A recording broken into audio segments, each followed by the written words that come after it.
Welcome to Splurge or Save. This is the series where I'm going to tell you guys if you should splurge your money and buy these games or if you should save your money and not buy these games. I'm going to throw a disclaimer in here for this video specifically because it's not going to affect every game I'm going to do, so we're just going to add this in here. This game has a meta, and the meta always changes on this game. Every update, basically, they change something and revamp it or make this tower better and this one worse, or this upgrade better or this upgrade worse. So if you really want that kind of stuff, I would recommend going and watching ISAB. He's very in the community of this game, and he goes over all these updates and stuff about this game. So I keep a watch on his channel because he'll explain everything for you.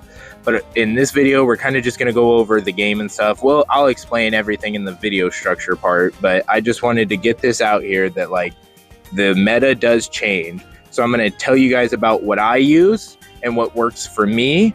And then I'm going to tell you guys about what I've heard that the meta is, but that could have changed by the time that I release this. It always changes. The game we're going to be talking about today is called Balloons Tower Defense 6, but to keep it short for simplicity, I'm going to say BTD6. The story to these games is super silly. Basically, the entire goal is that the balloons want to get by you and take over everything that the monkeys have, and your goal is to stop them. That's the entire point to the balloons franchise. Your goal is just to stop these balloons from getting where they need to go, and it's just very silly and fun to do. But there's lore. There's lots of lore to this game. Certain towers have certain lore. Certain maps have certain lore value. If you want that kind of info, there's a lot of videos on it that you can look up. I'm going to give you some lore on certain towers as I talk about them, but I don't really know much of the lore for the maps, so I don't really have anything for that. And I don't even know if I'm going to go over all the maps because there's a lot of maps. All right, here's the video structure part. So what we're going to do for this video is I'm going to do pros and cons as always, starting with cons. Then we're going to move on to different towers. I'm going to do the towers right after pros and cons. There's a lot of towers, a lot of upgrade stuff I want to cover. Then after that, I'll kind of go over some of the strats that I use that seem to work a majority of the time and stuff like that. And then I think I'm going to show you a lot of the maps. Maybe I'll go over the different modes. That's what we'll do. We'll go over the different modes, and then I'll kind of show you the different, there's easy, medium, hard for the modes, but then there's little mini modes within those for you to do. And then I'm going to kind of go over the maps because we got beginner, intermediate, and then advanced, and then there's something else. And I'm going to go over the different levels of map and what makes them so difficult. And after that, I think I'll just end the video because there's not really a whole lot. Oh, wait. I do need to talk about the new paid mode that they added. They added this mode for solo play. I'm going to talk about that, and then I'm going to talk about the clubs and stuff and all the multiplayer and stuff like that, and then I'll be done. All right, my first con. So this one's I don't understand this one, but it is something that I've noticed when I play with other people, is that the game is a little confusing to new players, which is something that to me, I'm what? Because I picked this game up, didn't watch any YouTube videos, nothing, and I got it. Snap of the fingers. Immediately, I was oh yeah, this is great. I love this game. But everyone else that I play with kind of has no idea what's going on or the best way to play, And so it's a little frustrating sometimes that I have to explain these things, and I'm kind of an idiot. So I can't really it's hard for me to explain things that I just know. It's just there. I don't know how to explain that because I just know that. But it is something that I've noticed, and I know that the Ninja Kiwi devs also know that, and they've been trying to work on that for certain games. I think specifically Balloons TD Battles 2 is the game that they're working on this the most, because you pick that game up and you have no idea what's going on. But I think that they're trying to make it a little bit easier for new players to understand. It's just a little confusing if you're new to the franchise. And that's what I'm here for, because I'm going to kind of break this down and explain it a little bit. Con number 2. This one's going to be something we're going to talk about more in depth later, but it's a con. is that the club system in this game is kind of bad, and there's no real reason for you to be in one. There are 2 different game modes and stuff that you can do within the clubs, but like they're so hard to understand, except the boss fight one. That one's kind of easy to get, but the contested territory mode, that one is kind of hard to even understand. Like, you need a whole video to watch on how to understand what the best play is for contested territory. And like, they're trying to appease to new players, right? But then they throw something like this in. Like, this is such a niche thing that like I don't really get why it's there. Like, some people get it, you know, like I used to be in clubs that were highly competitive in that, and I used to participate, but I had no idea what was the best one to go for. So I was probably ruining the entire thing for my entire club. But like, I thought I was, you know, I was just using all my attacks because it gives you like, what is it, like 3 a day? So I go in there and I do them and I get these tiles, but then I don't know where I'm supposed to go next or what the best one to get is so we can get higher up. So I just think that it's like something that didn't really need to be added, because the boss fight one that they added later is actually better and a little easier for most people to get. Con 3. This one is another one we're going to talk about more later, but it's the adventure mode that they just recently added. I understand that you have to spend, what is it, like $6 for this game, right? Most people buy it on sale. It's like $2. Great price. $6 is even a great price for what you get out of this game. But they added this single player mode that you have to pay money for. I don't know the exact amount right now.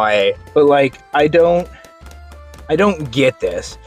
I might waste my free trial of it on this video to kind of show you guys.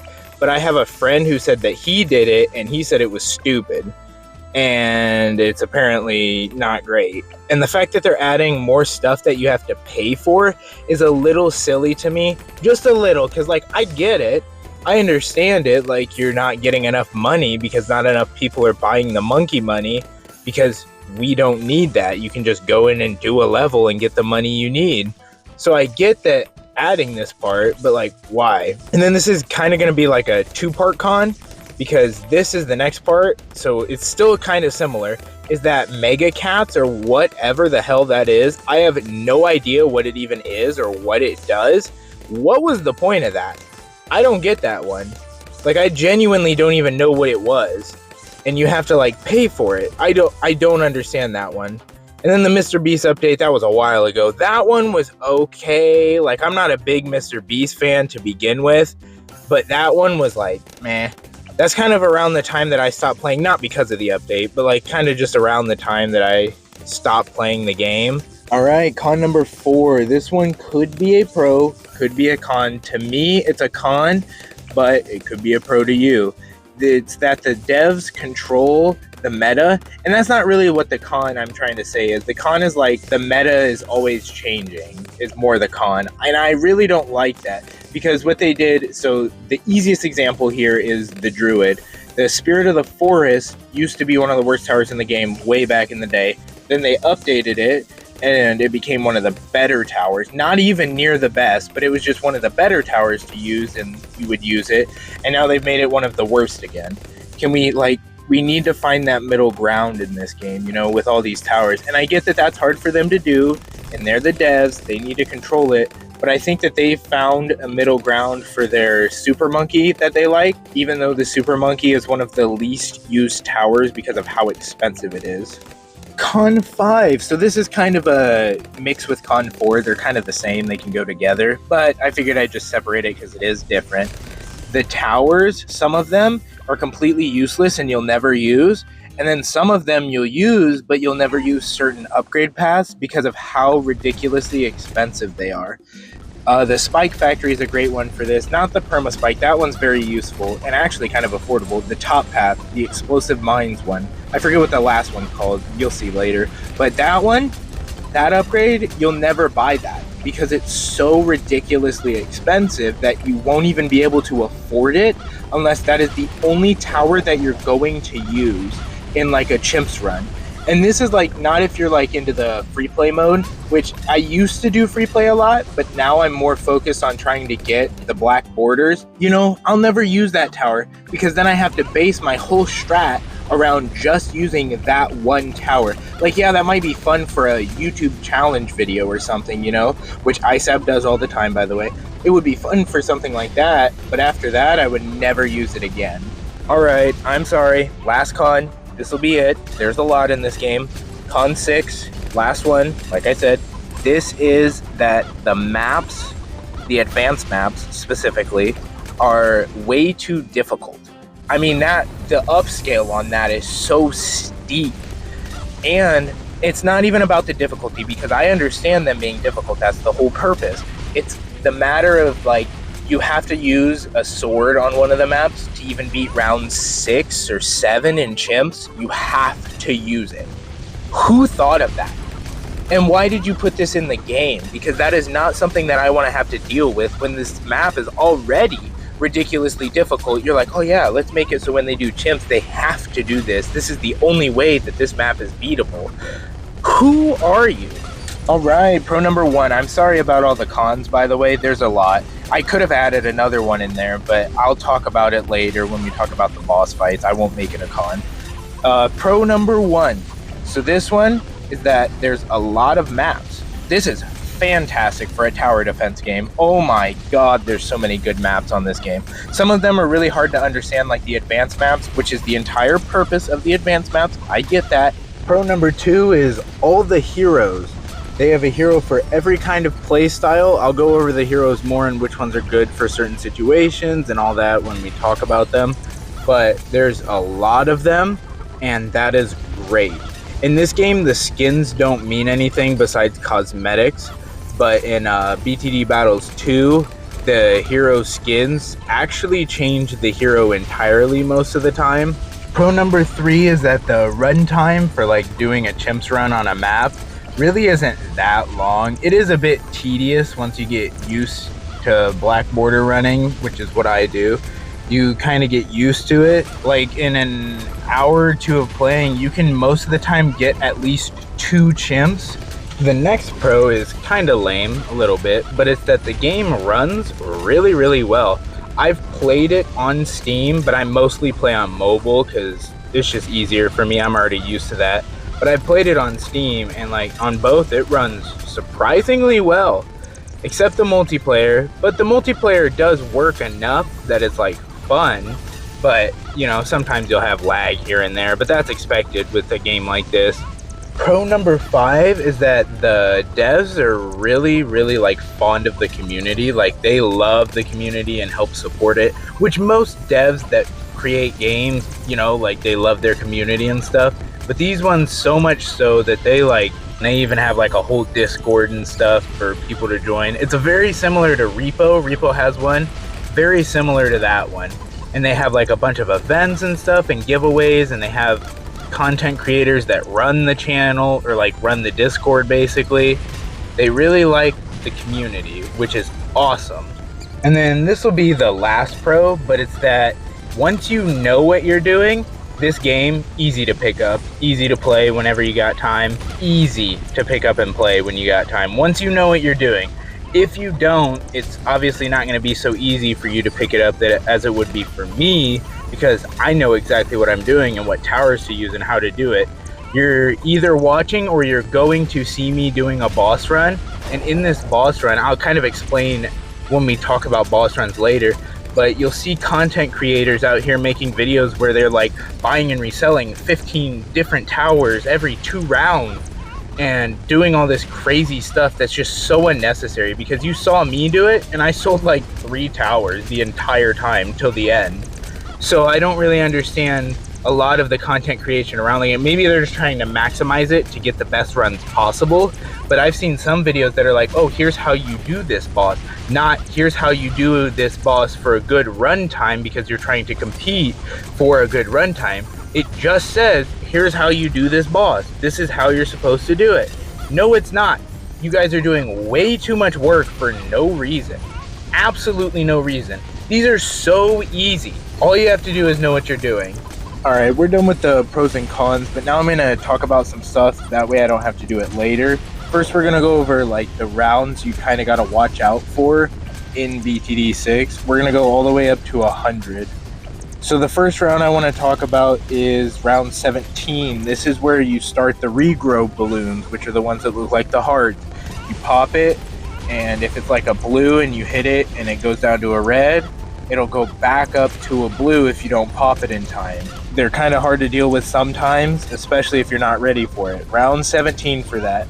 Round 20 starts the black balloons, and those cannot be popped by explosions specifically. Like the bomb tower is completely useless against black balloons. And then round 22 is where white balloons start. Those cannot be popped by the ice tower. That's it. That's really the only worry there. And then round 24 is your first camo, the green camo. Round 25 starts the purple balloons, which are the ones that cannot be popped by like magic. I don't really understand the whole purple balloon thing. I forget exactly what it is, but like a wizard monkey couldn't pop that. Or a druid could, but an alchemist can't pop that. They're just unpoppable by magic, I think is really all it is. And like the ring of fire on the tack shooter also cannot pop purple. Then round 26 we start zebras, which zebras turn into black and white balloons when popped. Round 28, your first leads. This one I always forget about. I always forget this one's coming until it's too late. You probably are going to see or have already seen me do this. Like I panic because I always forget about this round. Round 33 is your second camo round. Lots of camos this round, mostly yellow and reds. Round 35 is rainbows. Rainbows are kind of annoying to deal with, especially regrow rainbows. They're really annoying. All right, and then round 36 is the third camo round and the first camo regen round, so watch out for that. Round 38, start of ceramics. Yep, those are annoying, especially in regrow. Round 40 is your Moab.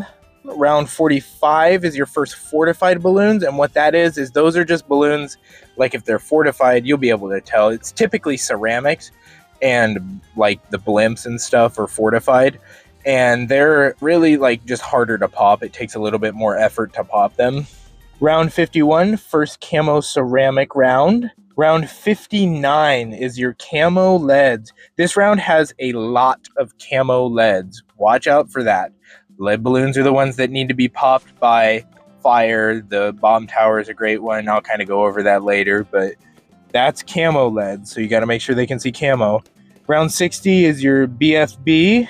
Round 67 is one you got to watch out for. Lots of camo regrow fortified ceramics and a lot of Moabs. Round 78, you have to watch out for round 78. This one's kind of annoying to deal with.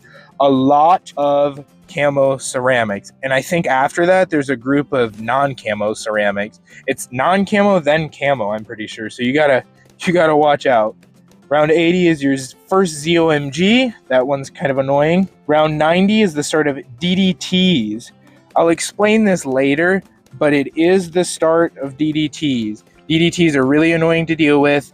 You gotta watch out for them. They just move super fast. So the way a DDT works is it's camo, lead, and ceramic, and purple balloon, I'm pretty sure, all mixed into one.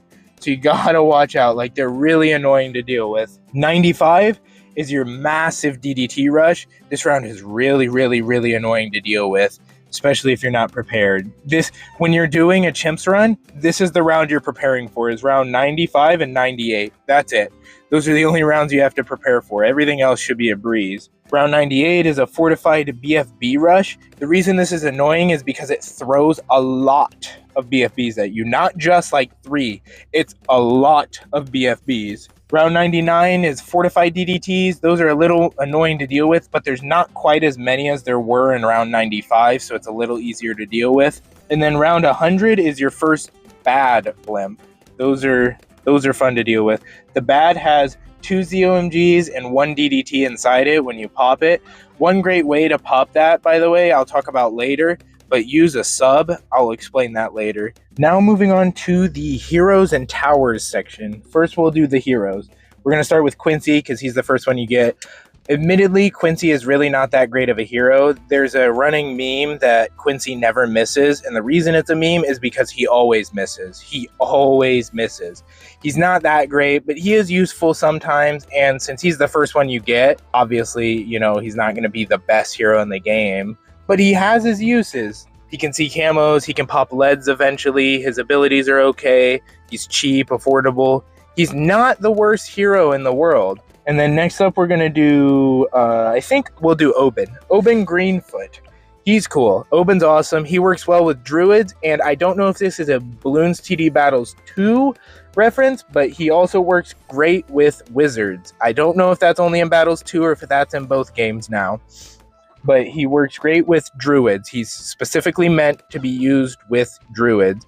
His trees are great. Fun fact, on chimps, his trees will give you money, just so you know, but it won't give you the extra money that they typically give. It just gives you the money that you would have gotten had you just normally popped the balloons, just so you're aware. And then next up, we'll do Gwendolyn. Gwendolyn, she's really good. Really, really, really good. Her abilities are super helpful. They overcharge and stuff like that. The firebomb ability is really great, and then the one where she sets everything on fire. Really great hero to use. I don't know if I would recommend buying her over certain heroes, but she's good to use. Then Benjamin. Benjamin is mostly used for when you're doing boss runs. He's really, really good in boss runs. He's great with money. Never use Benjamin in chimps, though. He is not useful in chimps.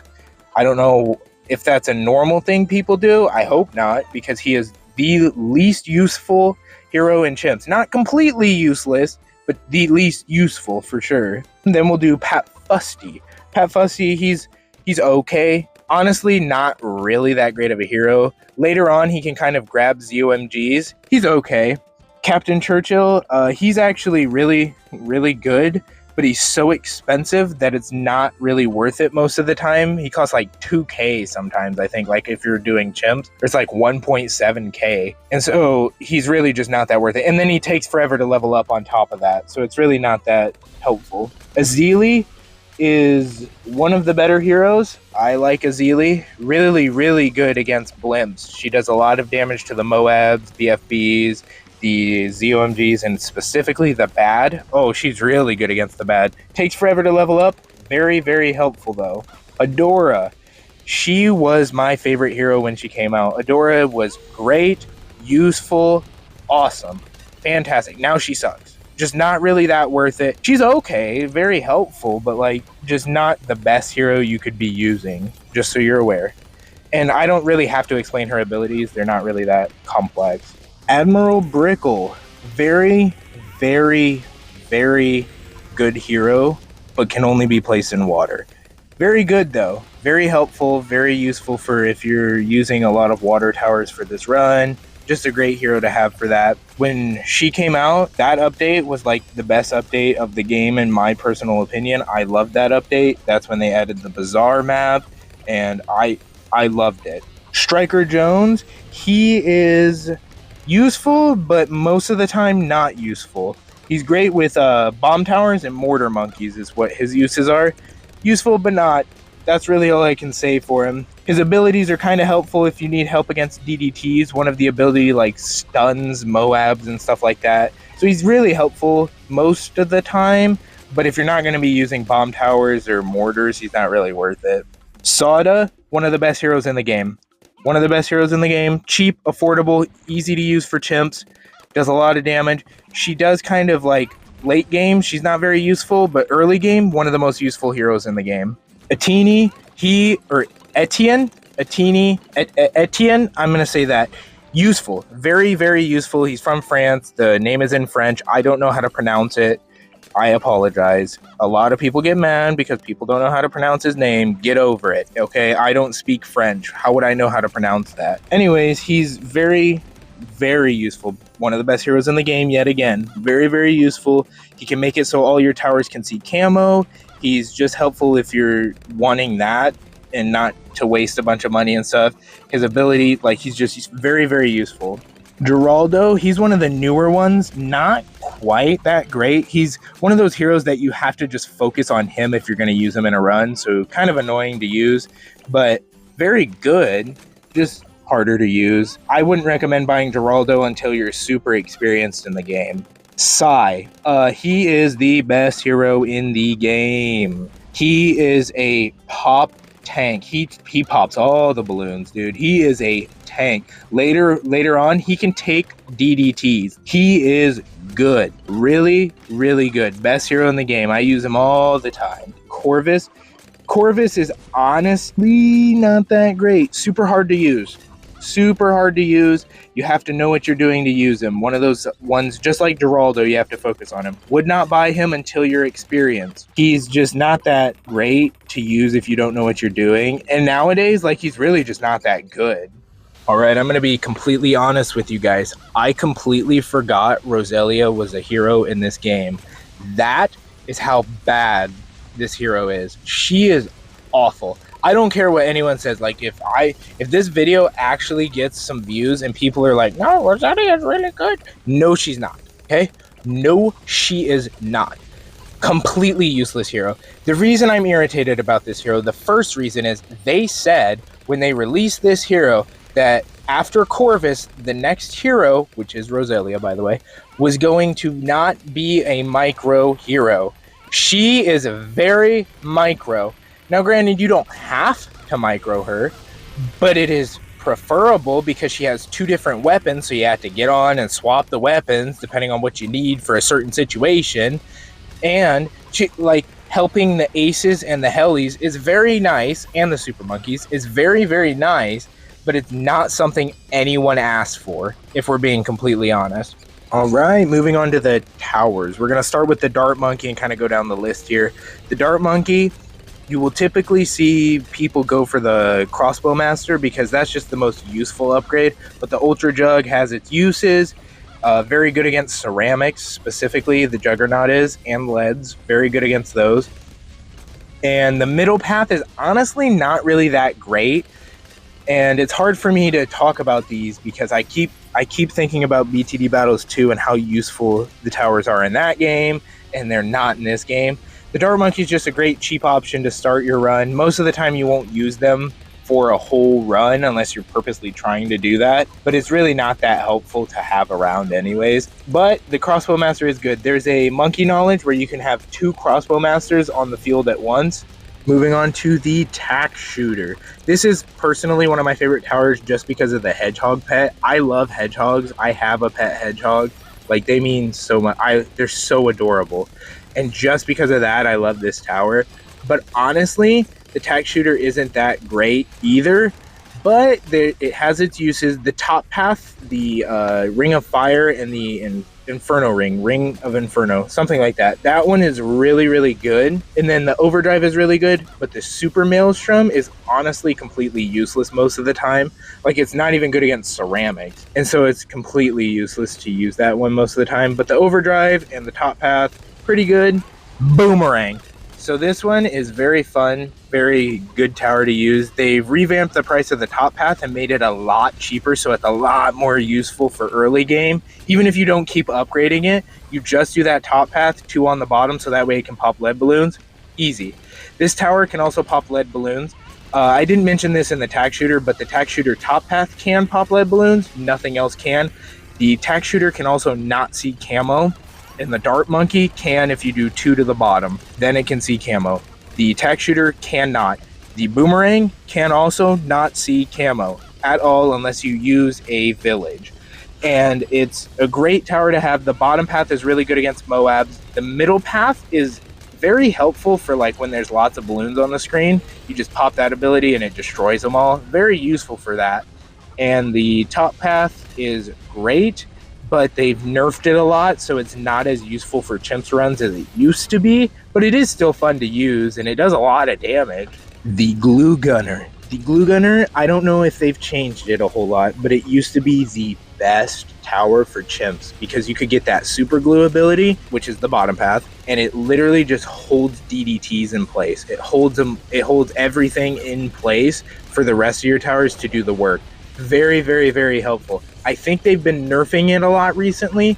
As far as I checked when I was still really into the game, they were nerfing it during that time, and I don't know if they ever brought it back up, but it is still very useful. The super glue is just so good, so useful, so helpful.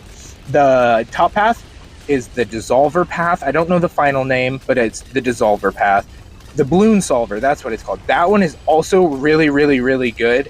It does a lot of damage. Very, very helpful.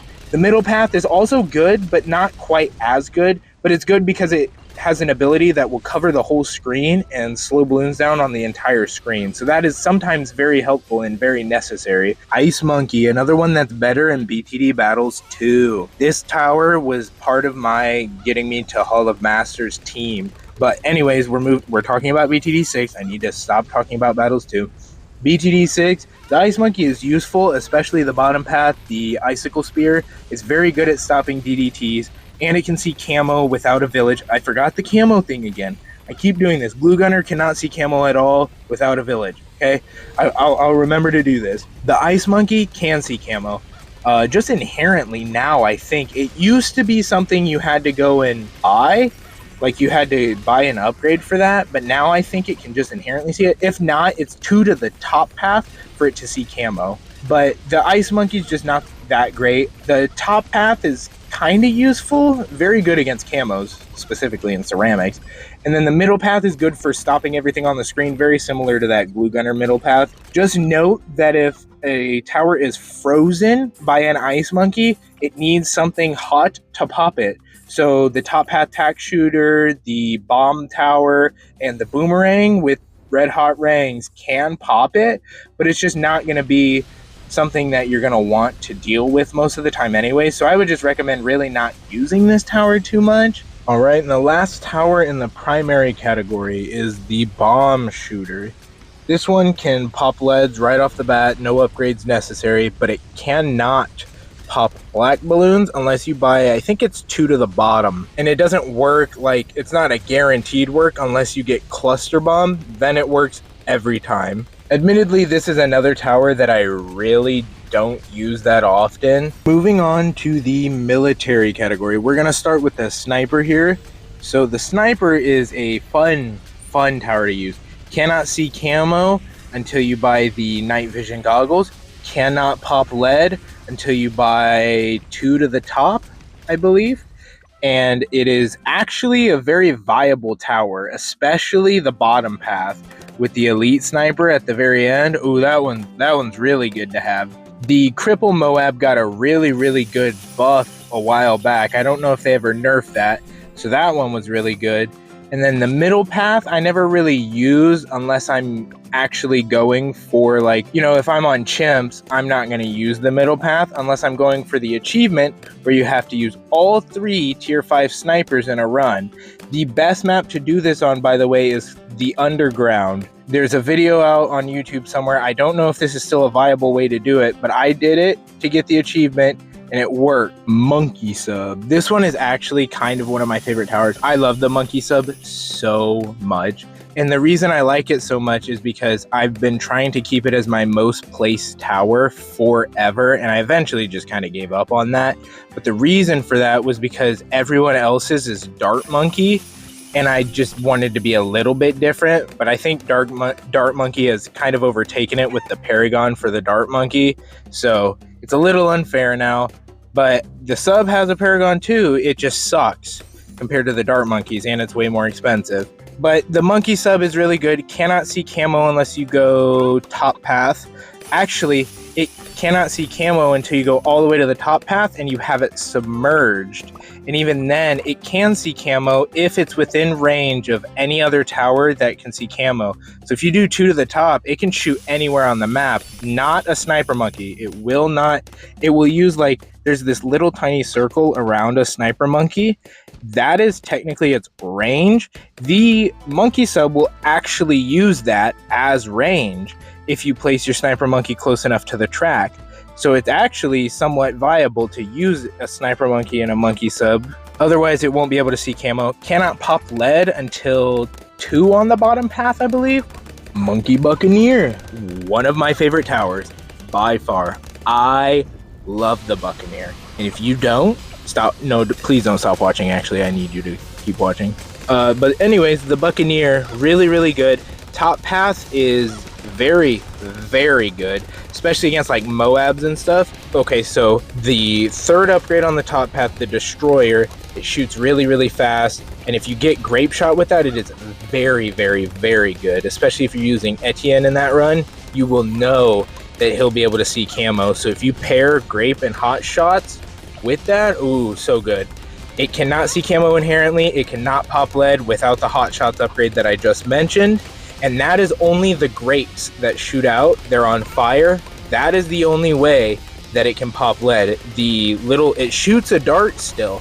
That dart will not pop leads. It has to hit with the grapes. It also cannot see camo till you do 2 on the bottom path. It is a great tower. The Pirate is really, really good for round 95. If you go for the last, the middle upgrade all the way to the end, it's very, very good against that round 95 DDTs, especially, you just gotta make sure you can see camo, and it's great. It's a activated ability, pulls in Moabs, very helpful. Bottom path, a lot of people use this in boss runs. You saw me use that, or are seeing me use that in my boss run, because it gets you a lot of money pretty quickly. I mean, obviously not as quickly as a banana farm would, but you get the point. Moving on to the Monkey Ace. This is another less popular tower by me, and you can see all the XP on my towers and stuff, so you'll know which ones I use more than the others. But the Ace is just unviable. I don't like the Pineapple. I really don't like it. Can't see camo till you go 2 in the middle.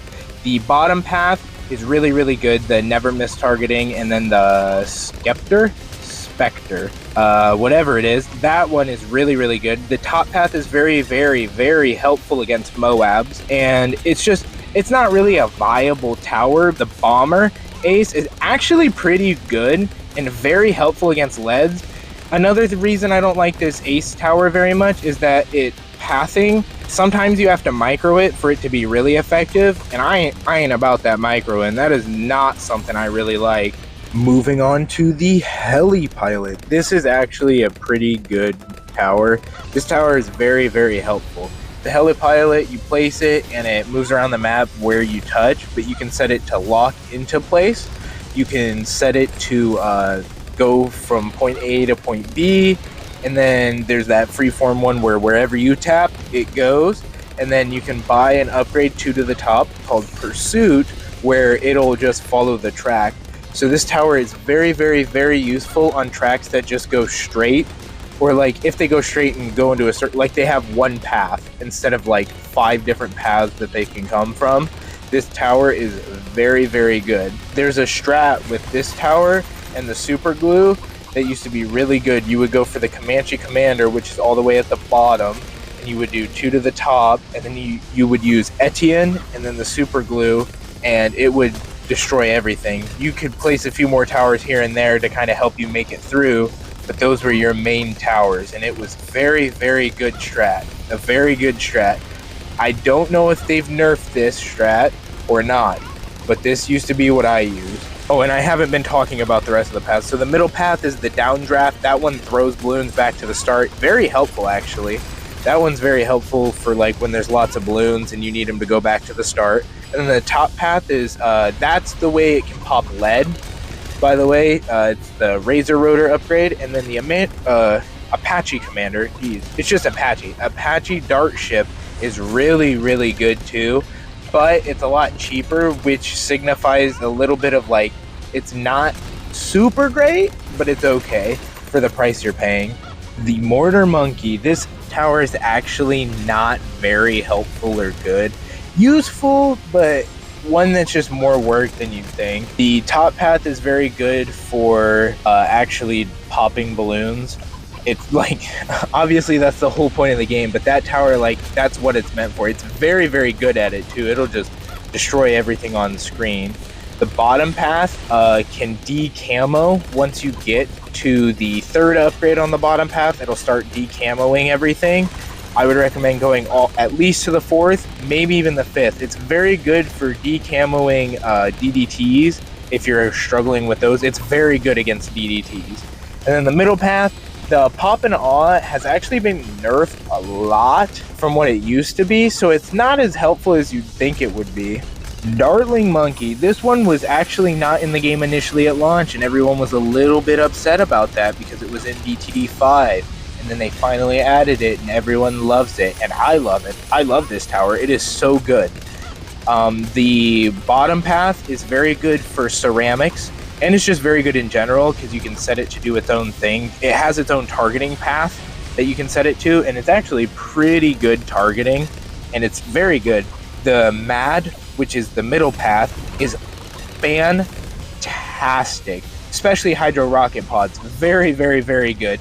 But once you get to the Mad, you see me use that in my boss fight area of the video. I love the Mad. It's very helpful against bosses, and something that I always forget about how good it is until I use it. And then the top path. So the laser upgrade actually isn't super great, but you will notice that the next upgrade, that one's the laser beam, where it just beams. I forget the names of all these upgrades. You'll be seeing them on screen though. That laser beam is very, very good. And it's like, if there's a map with a straight line in it, I would always recommend going for this tower. Very, very good. The Ray of Doom, I will say, is overpriced, but very, very good once you buy it. But you'll never really need this for a run you're doing anyways. Now we're moving on to the magic towers. As we go, I'll tell you which ones can and cannot pop purple balloons unless you get a certain upgrade, all right? We're going to start with the Wizard Monkey. This one is actually a very helpful tower to have. The Wizard Monkey is great for literally everything. The bottom path Wizard Monkey, the Lord of Darkness. I think I know all the names of this one, which kind of irritates me. That's how much I use it. The Lord of Darkness is very, very good. To pop purple balloons, you'll have to get the Necromancer upgrade. Also, to pop camo, I believe it's 2 to the bottom. I believe, something like that, to pop camo with this tower. And it's very good. Okay, the Lord of Darkness is very helpful to have around. Then we're going to move on to the middle path, the Lord Phoenix Lord. That one is honestly not great. Like, it's really good, but not worth the price that you have to pay for it.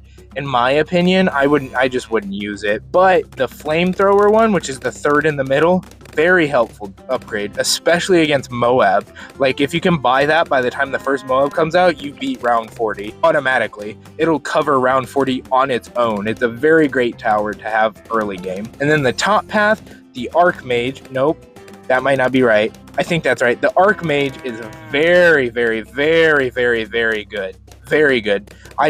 So good.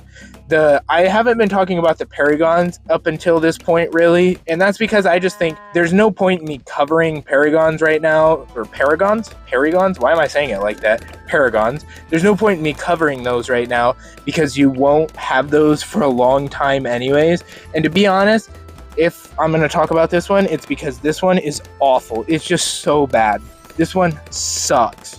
Moving on to the Super Monkey. You'll notice that my XP on the Super Monkey is very, very low. That's because I don't like the Super Monkey. Everything about the Super Monkey is overrated. Not overrated, sorry. Everything about the Super Monkey is overpriced. None of its upgrades make sense. The tower itself is so absurdly priced that it's not worth buying. I just think that I would avoid the Super Monkey unless you just like the Super Monkey. When my girlfriend plays this game, she's a fan of the Super Monkey for some reason. And that's, some people just like it. I don't. The bottom path, Batman, by the way, that path is actually, okay, to be honest, that path is really good. Still overpriced, really good. What it does, Prince of Darkness? Nope, that's the Wizard. No, wait, that could be right. Anyways, that path, if something gets by you, goes to the end, it'll hit this portal and come back to the beginning. The problem is it's like RNG based, I'm pretty sure. Like, it's not a guarantee to happen every time. So like, why would I buy that if it's not a guarantee? The middle path is the Robo Monkey. That one's actually okay. The Tech Terror is very helpful against like DDTs and stuff. So is the last one, but yet again, overpriced. Anti-Balloon is what that one's called. And then the Sun Temple, which is the top path. So the Sun Avatar is actually pretty good, but the Sun Temple is just, it eats your towers and stuff. And like, there's a bunch of fun to be had with this, and a couple, like, some of the achievements are with this. And then on Adora's Temple, there's a Easter egg with this, and it's just so much work. it's just not really worth it.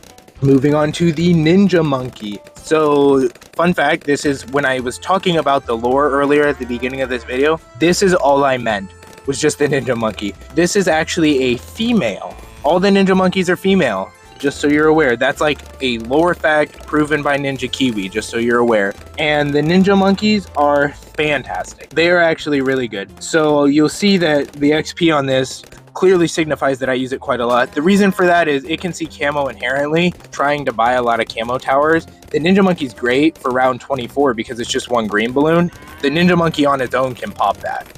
So you can place the Ninja Monkey and it'll just pop that. The top path double shot, really good. Balloon Jitsu honestly is not that great. That's either the last one or the one before the last one. The last one, the tier 5 upgrade on this tower on the top path is just not great. But the middle path is really good, but you have to stack it. You need like a lot of them stacked, and then they increase their attack speed. It's decent enough.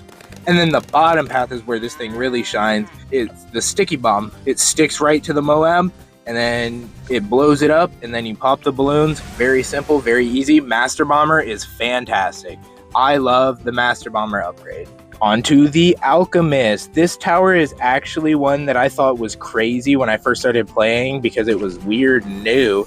But now I'm like, meh, never really use it.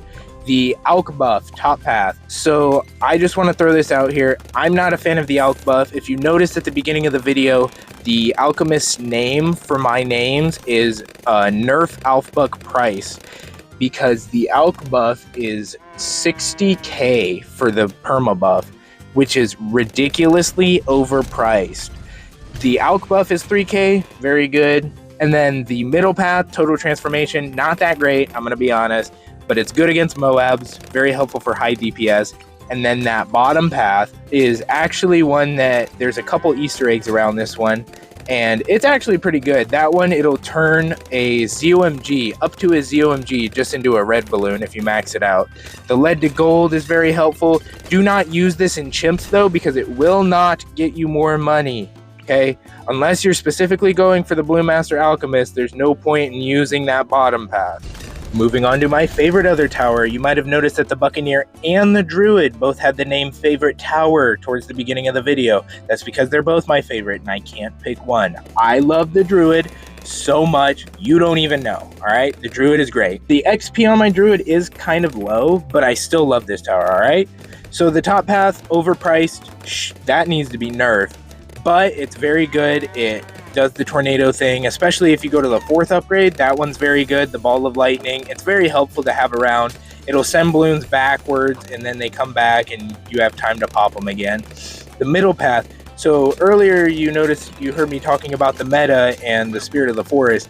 They buffed it, nerfed it, buffed it, nerfed it. It goes back and forth, back and forth. They can't decide what to do with it. Spirit of the Forest used to be one of the best upgrades in the game. Now it's not so hot, but it's helpful to have around.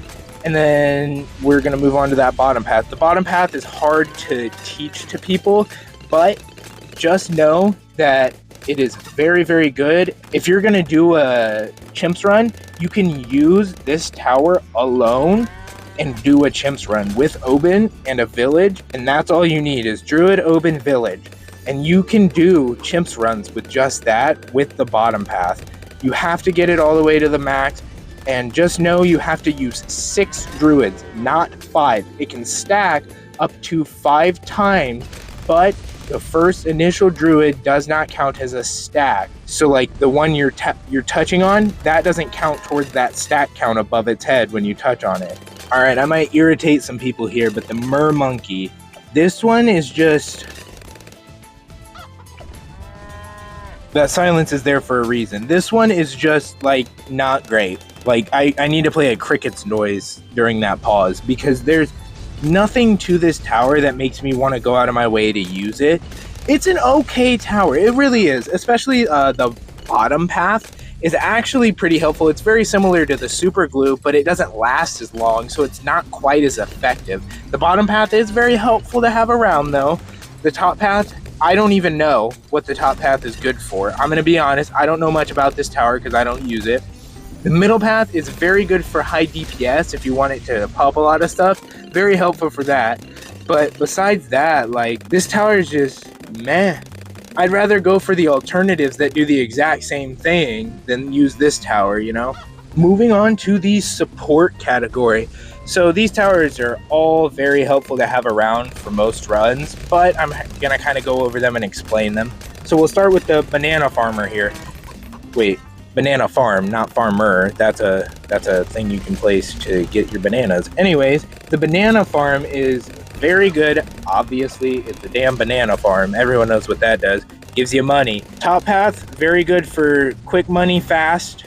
Very, very good top path. I see a lot of people that buy overclock and overclock it. Y'all are doing too much work. You just place it and use it. It is not that hard. Don't let these people scare you. The middle path is more, you kind of have to know what you're doing. If you're going to use the middle path, use Ben, by the way. He's very helpful for the banks. He's very helpful for banks.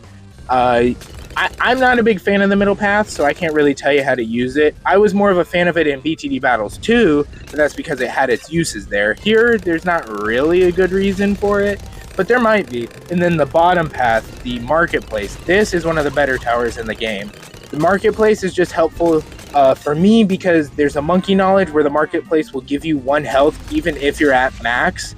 And then if you upgrade it to the central marketplace, or whatever the next one is after marketplace, it does it 3 health per round. And then if you do the final upgrade, Monkey Wall Street, that one gives you 5 health per round.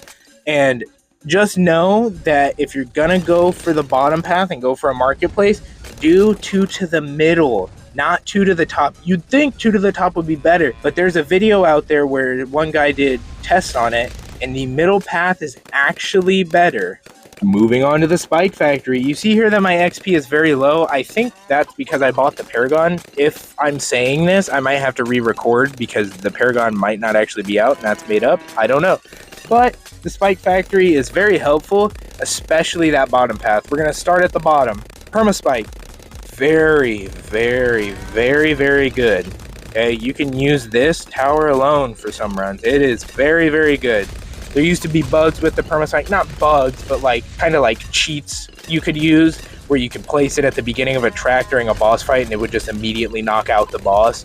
It was very stupid, but they patched that out.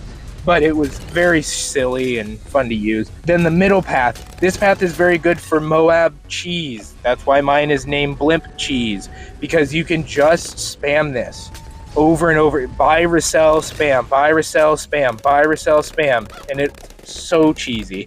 It's very good against the bad. It's very, very good against the bad, especially if you have that final upgrade. It does a massive amount of damage to the bad. Just know that they despawn after a while, so it's kind of useless and not very helpful. The top path is overpriced, and I would never recommend using this unless it's like round 78. Next on the list is the Monkey Village. This is the tower that makes it so all your other towers can see camo if you go to the middle path. Then if you buy the MIB, any tower that could not pop like a lead balloon or a purple balloon now can. The MIB is very good. The last upgrade of the MIB does a lot of like, it makes them attack a lot faster and stuff like that. Very helpful to have, especially if you're trying to do late game stuff. It's very good to have around. And then the bottom path, honestly, is not very useful. I don't really know what this one does too much because I've never really messed with it. But this one, just not really worth it. And then the top path, also something I don't really mess with. That one's very good for like if you're using primary towers mostly. And it does damage. When you get to the last upgrade, it'll finally start attacking stuff. But honestly, most people buy this just for it giving camo to your other towers. Moving on to the Engineer, this tower is almost completely useless. The bottom path is very good for, that's the trap path where you place a trap down, the balloons go into it. Useful, but not really something you need because it's not really worth it. The middle path is the overclocked path. And the cleansing foam is supposed to de-camo, and I'm pretty sure de-regrow. However, every time I've tried using it for that, it does not do that. Or it just completely misses because every time at the beginning of the match it restarts, so it's like you have to put it kind of in the middle of the map or towards the end for it to even decamo, and it's just not really worth the use. Then the top path is the best path in my opinion, but it's also something you're not really going to use. Like, I honestly don't really recommend using this tower for anything. Even the overclock, I think overclocked is completely overrated and not really worth it for most ways you're going to play anyways. Moving on to probably my least favorite tower in the entire game, the Beast Handler. I think that the concept for the Beast Handler is great. I just think that it's not played well. You'll notice at the beginning, the name I have for it is Good Concept But Bad. Because it is a good concept, it's creative, it's fun, it's just not a great tower. The Beast Handler is just something that like requires too much micro, and not really micro because you don't have to watch it once you get it where it needs to be, but getting it there means that you're basically using this. Like, obviously the top path, the T-Rex, really good. The middle path is that the Orca? Yeah, that's the Orca one. That one's also really good. It eats blimps and stuff like that. That's the one that I see most people not really using, but it's better than the T-Rex in most cases. And then the best path, actually, one that was ranked at an S tier, I don't know if they nerfed it, is the bottom path. The giant condor, there's one right after that. That one grabs blimps and it takes them right back to the beginning of the map. How convenient is that? So that tower is very helpful, just the bottom path, but then you need to make it powerful enough to do work by buying more and then combining them, and it's just way too much work when I could just already beat the map another way. Moving on to the game modes, we're going to start with Sandbox, just because obviously Sandbox is you go in and Sandbox, you can do whatever the hell you want. That's Sandbox, very easy.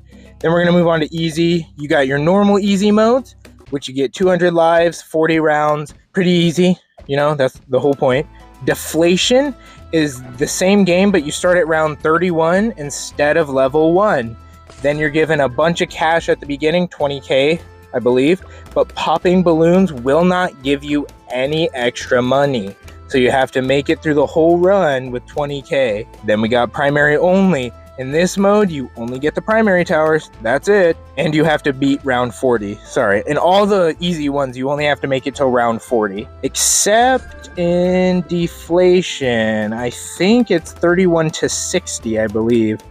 The medium game modes, you got just normal medium, you get 150 lives, you have to go through 60 rounds. The Apocalypse mode, this is actually one of my least favorite modes. I hate Apocalypse, I hate it, because I hate Apocalypse. But a bunch of balloons come at you, you don't get a break. Cannot stop the rounds. You have to be ready to play some mid-battle. Military only the military towers, pretty self-explanatory. Reverse, it just reverses the map. 60 rounds, but in reverse. Typically pretty easy. Moving on to the hard game modes, you got 80 rounds is what you have to make it through, and most of these, I'll tell you the ones you don't. You got the normal one, obviously you only get 100 lives, make it to round 80. Then you got alternate balloon rounds. This one throws a bunch of random rounds at you, but they are the same rounds every time. So there's a list, like you can go look it up and it'll tell you the exact rounds and what comes out each round in alternate balloon rounds. Then we got chimps. Actually, we'll talk about this one last. We got double HP Moabs. This one's a little frustrating at first, but you get used to this one. Moabs have more health. Make it to round 80. That's it. Moabs, BFBs, and ZOMGs. Half cash, you barely have any money, and I hate this game mode as well. I usually use my, what are they called? The towers that they give you. I forget what they're called. The quick place towers. I don't remember. Those, I use those for half cash because I hate half cash. Impoppable. This one, you only get 1 life. They changed this. Impoppable used to be you got 1 life, plus you got the 25 mana shield if you had that unlocked. But now you don't. You only get 1 life. You start on round 6. You can make money in this game mode. It's chimps before chimps. So it's like a chimps practice is what I usually use it for. But since you can make more money, I usually just end up doing that anyways. And you got to do till round 100 in that as well. Then we got chimps. This is where you literally get nothing. You don't get to use anything. It's an acronym. So you have to go through 100 rounds with no continues, no lives, no income, no monkey knowledge, no powers, and no selling. No selling is the big one here. This is also the game mode that I typically play. I love chimps, and I'm going for chimps. If in a chimps game you back out to save your run and then you go back into it, you will only get a gold border. If you stay through the whole run, you get the black border. My goal is to get all black borders someday. This will probably never happen because some of those advanced maps are ridiculously hard. All right, and kind of the last thing we're going to talk about before we get into the end parts of the video are there's game modes you can do, and I said I was going to talk about the co-op and like the clubs and stuff like that, but honestly there isn't much to talk about. They're just bad and they're just not really necessary. The boss battles, you just fight bosses, do as much damage as you can. Your teammates also participate. The contested territory, don't know what to tell you there. I'd go watch another video. I have no idea how that one works. The Rogue Legends mode, that's what we got. Sorry, I could not think there. This mode is ridiculously dumb to my ears, eyes, mouth, everything. Mouth. Anyways, I don't understand this game mode at all, or what the purpose really is. I'm not hating on anyone that bought it, and if you enjoy it, you enjoy it. It just doesn't make sense to me. I did not use my free trial on this just because I honestly didn't want to waste my own time with it. My time is more important than a free trial. Because it just seems so weird. I don't really know what it is. You might have to go watch another video on that, but I think them charging $10 for it is also a bit outrageous. And kind of the whole time I talk smack about them charging us for those abilities and stuff, and the reason for that is because it just seems so stupid. I get that they're doing promotional things and working with other companies so they can make more money. I understand that.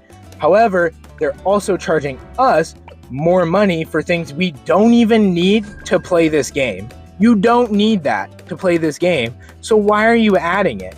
Not the Rogue Legends, that I understand. That's like more of a single player thing, even though the whole game is single player, so I don't really understand that. But like, it's like a kind of thing you're supposed to do, I guess. But I just think that they need to remove all that. Or not remove it, just make it cheaper or something. I know that I said I was going to talk about some of my strats that I use, but if I'm being honest, I haven't played in so long that I don't know if any of these are viable. I will tell you, I used to use the Comanche super glue tactic, which was very effective back in the day. I don't know how good that is still. And then I would use, usually like all druids was effective, and most of the time I just make up my own. But there's YouTubers out there that make videos on how to beat these maps on chimps, and they show you like ways that they did it. But I like to try to find my own unique ways and just basically use the same heroes, Sai or Etienne or Sada. Always use one of those three heroes. Only one of those three, and I usually just kind of make something up as I go just to see if I can do whatever I choose to do. Which is, I guess, kind of what the point of this game is to kind of just do whatever you want and see what works. Just know that, like, typically when you hit, like, round 100, you're gonna want, like, you can either do 4 to the middle on the sub, which is very good. The ballistic missile is very helpful against the bads. Or you can go, for the top middle path on the Spike Factory, which is also very, very good against the bad. All right, next up is everyone's favorite part, better be. Okay, we're going over this every video. This better be your favorite part, okay? We're going to do the bird part. I'm going to show you my birds. If you haven't seen my channel before, the white one, his name is Gigi. The yellow one, her name is Georgita. You'll know which is which by the end. Ooh, dang, she denied you. I'm going to explain why the birds denied you, and then I'll give you my rates and my thoughting.